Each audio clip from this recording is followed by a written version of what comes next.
Most painters avoid hands like the plague because they are so complex that we think they're something you either just have the knack for or you don't. As a portrait painter, I personally avoided them for ages because they are just such a pain. They're not as immediately captivating as someone's eyes or expression, but that's actually not the real problem. The real problem isn't a matter of having the knack for it or the talent for it. The real problem is in how we practice, especially when painting hands from photos. So I decided to study how painters like John Singer Sargent actually solved this. How they painted the kinds of hands like they somehow came together in 4 brushstrokes, and this is what I got. And once you understand the system I used to get there, improving hands to make them more painterly is going to stop feeling impossible, and you won't have to hide your subject's hands anymore. Before we can solve these problems, we need to understand first why we actually get stuck on them. And I would really break this down into 2 categories.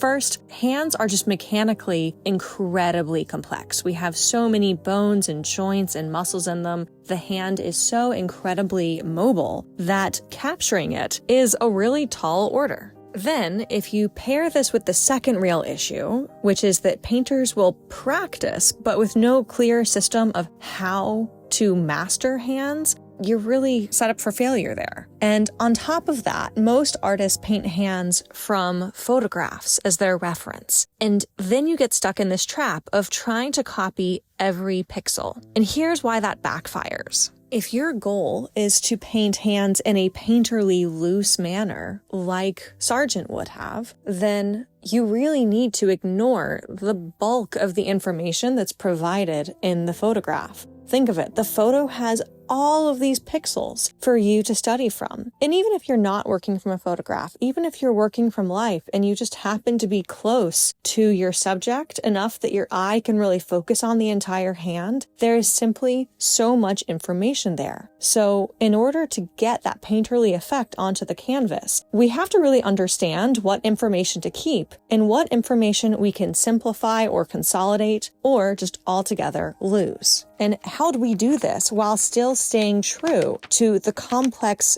biomechanics of the hand itself? So in order to really improve my own painting of hands, I realized that I needed to be asking a fundamentally different question than simply, can I copy all of the information that I see in these hands? And instead, I started to ask a different question. How have great painters already solved this problem? So I looked at paintings by John Singer Sargent, Anders Zorn, Joaquin Sorolla, Cecilia Beau, and I looked at the details of their paintings where they had just painted their hands so beautifully. And seeing all of these hand details together made something really clear to me. All of these paintings actually share certain traits. They have a similar degree of detail. They have a clear directionality to the brushstrokes. They have visible, confident marks and really thoughtful and elegant posing of the hands themselves. And in doing so, in posing the hands correctly, it also creates some elegant simplicity.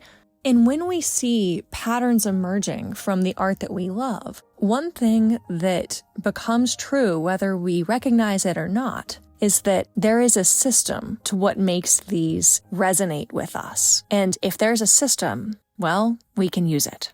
So the logical next step from my perspective was to see if I could replicate these hand paintings. That would be the most simple way to reverse engineer that system. And after all, if I can't look at a hand where all of the stylistic decisions have been made for me and replicate that, why would I expect myself to be able to do it from a photo where I have to make all of those decisions myself? That is the trap that so many painters fall into. So I chose a detail of a Zorn painting to copy, not to imitate Zorn's style, but to prove to myself that I could physically do it. The next step was to start replicating the detail of this Zorn painting. Now, if you haven't done a master copy before, or you're wondering how to get started, this is something I cover a lot on my channel. But if you're new to this, I'm going to give you a little bit of a cheat code that I used on this painting. And that is, I looked at how modern masters who are influenced by painters like Sargent and Zorn block in their hands. So For this particular painting, I got a lot of inspiration from Frances Bell. She is just an incredible artist, and she has several reels on her Instagram feed where she actually shows like little snippets of the creation process of her actually painting the hands in some of her incredible portraits. And so I watched those. I studied them first and then analyzed them to break them down for their process so that I could take notes on that and then apply it for myself.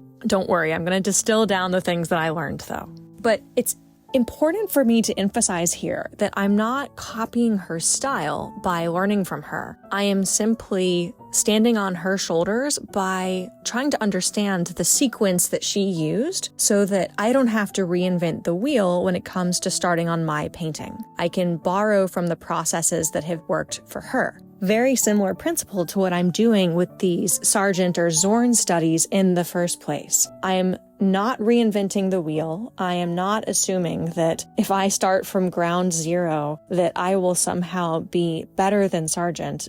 No, I am honoring the capability of all of these great artists whose work I really admire and trying to understand the things that they clearly understood when they painted their paintings. And then hopefully I'll have a little bit more that I can add to that conversation or knowledge base in the ways in which I tackle similar compositions or subjects. So diving into how I actually engaged with this study and brought this painting to life, here's what I actually did. First, when it came to actually blocking in the hand, I started with just 2 values max. So no mid-range noodling, no adding in detail, no fiddling with fingernails or anything like that. I wanted to essentially depict the hands as like a mitten shape and really try to limit myself to just 2 values or 2 colors in this case. This was something that I saw Frances do in her videos, and it was just such an elegant solution. And when it comes to painting loosely and expressively, one thing I have learned is that typically we are at our loosest and most expressive with the early brush marks that we lay down. So if we start by going right into detail right from the beginning, well, it's really hard to loosen that back up. It's not to say it's impossible, but you're usually like fighting against the current in order to do that. So by really forcing myself to keep it simple, I'm actually sort of forcing myself to stay in that lane of looseness, and I'm maximizing the chances that I'll have this painterly result at the end of the piece.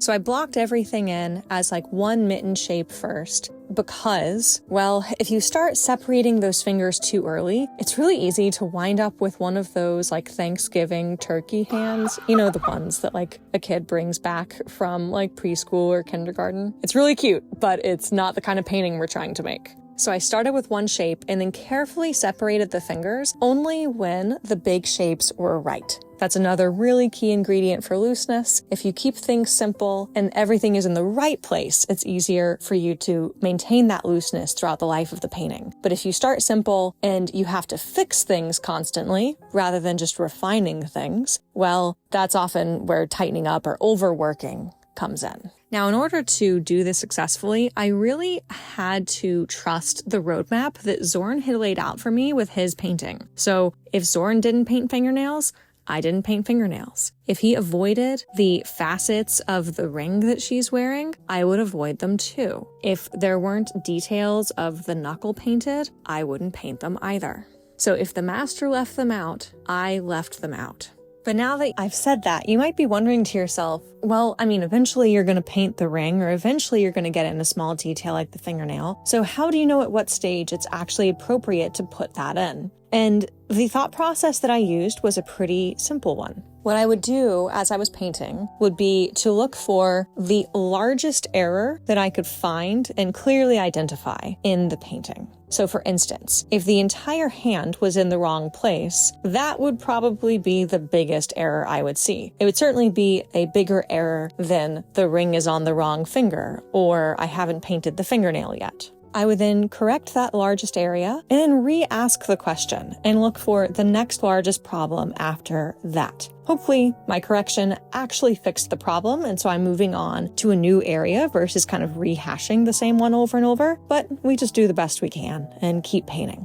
But what this essentially does is it means that small details like the ring, like fingernails, like little details of Zorn's brushwork here, they naturally should be coming at the end because they are objectively smaller shapes. Now, to help me do this, I tried to back up and see the painting at a distance as much as I reasonably could. Backing up really prevents you from seeing the small shapes and forces you to focus on the big ones, which made this much easier. This would definitely be a step that I would put into your painting practice. And if you already know to back up, well, this is your reminder to back up more. And I have no qualms about saying that or giving you that prescription because it's a prescription I have to give to myself all the time. We can all use reminders to back up. So, what does this mean for the small details like the ring? Well, by the time you have fixed all of the bigger issues, those relatively small details, like the ring or a fingernail, are actually going to be the biggest issues. So you have no choice but to paint them by the time you get to a certain stage. That is essentially how I worked out the sequence of what to paint in this particular painting. And after going through this process, I realized something that felt so freeing, which was that, oh, I actually can paint hands like this. And if I can do it here, it proves that I physically can put brush to canvas this way. I can render a finger with a single elegant brushstroke. My hand is capable of making those kinds of marks and getting them onto canvas. My brain is capable of seeing that looseness and leaving it alone. That's not a question of talent. It is proof of capability. And now that I've gone through this exercise, there are lessons learned that I'm going to carry forward into future paintings. Things like exactly how to paint that fingernail. I have the experience of doing it, so I have it in my memory. I can call back on that next time I have to paint a hand in an original composition of mine.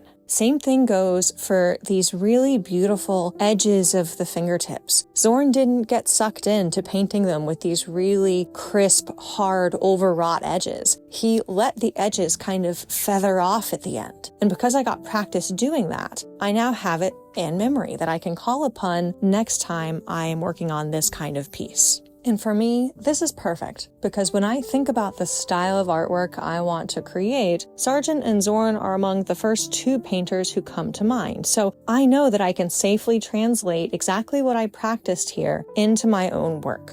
That being said, everyone's goal style is a little bit different, even if we all love Sargent or we all love Zorn. So if you want to understand exactly what style you're headed toward so that you can apply this to your own practice in a way that's fully customized, I made a free workbook that's actually going to help you identify your North Star style step by step. So studies like these actually compound instead of just feeling like more work. I have a link below where you can grab that, or you can simply scan the code on screen. So now you understand why hands aren't a matter of talent or having a knack for it. And I've walked you through exactly what to do in order to bring your skills of painting hands up to the level you really want them to be. But here's the trap. Most painters can loosen up when they're creating a master copy, but then they just tighten right back up when they return to their own photo references for original paintings. Why? Well, because now they're back to making all of the decisions again. The master copy gave you a roadmap. The photo gives you a myriad of choices and chaos.